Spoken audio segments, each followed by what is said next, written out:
Joe கிச்சனில் இன்றைக்கி வாழைக்காய் வறுவல் எப்படி செய்கிறதுன்னு சொல்லிட்டு பார்க்கலாம். இது கண்டிப்பாக உங்களுக்கு ரொம்ப பிடிக்கும். டிஃப்ரெண்ட்டான சீக்கிரமே செய்யக்கூடிய ஈஸியான ஒரு ரெசிபி. இந்த வீடியோவை பார்த்ததும் please like, subscribe and share my channel. Don't forget to press the bell icon. இந்த வாழைக்காய் வறுவல் செய்கிறதுக்கு நம்ம ஃபஸ்ட்டு ஒரு டீஸ்பூன் சோம்பு போட்டு ஒரு இடிக்கல்லில் நல்லா இடித்து வச்சுக்கலாம். ரொம்ப நைஸாக தேவையில்லை. இது இடித்து லைட்டாக கொரன்னு இந்த அளவுக்கு இருந்தால் போதும். இது கூடயே ஒரு 8 to 10 கார்லிக் அதையும் போட்டு கொஞ்சம் இடித்து வச்சுக்கலாம். இதையும் ஒன்றா ரெண்டாக தட்டி வச்சா போதும். இது ரெண்டையும் நல்லா மிக்ஸ் பண்ணிவிட்டு தனியாக எடுத்து வச்சுக்கலாம்.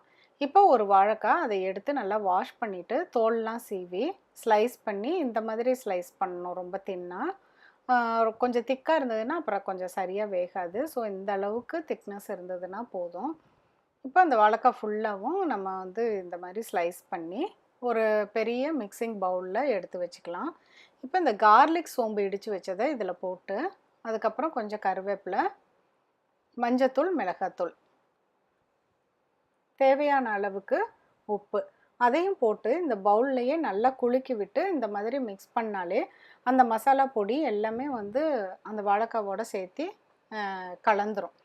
இதை நம்ம இந்த மேரினேட் பண்ணி வச்சதை நம்ம ஒரு 20 மினிட்ஸ் மினிமம் நம்ம எடுத்து மூடி வச்சிடலாம். அப்போ தான் நல்லா அது ஊறி அந்த மசாலாம் அதில் ஒட்டும்.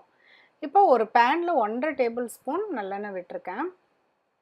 விட்டுட்டு அதுக்கப்புறமேலு காஞ்சதும் கடுகு போட்டு பொரிச்சிடலாம். பொரிஞ்சதுக்கப்புறமேலு நம்ம இங்கே மேரினேட் பண்ணி வச்சுருக்க அந்த வாழைக்காவை எடுத்து இந்த எண்ணெயில் போட்டுடலாம். போட்டுட்டு ஒரு 1 மினிட் வரைக்கும் அந்த எண்ணெய் ஃபுல்லாக இதில் படுற மாதிரி நல்லா பிரட்டி விட்டுறணும்.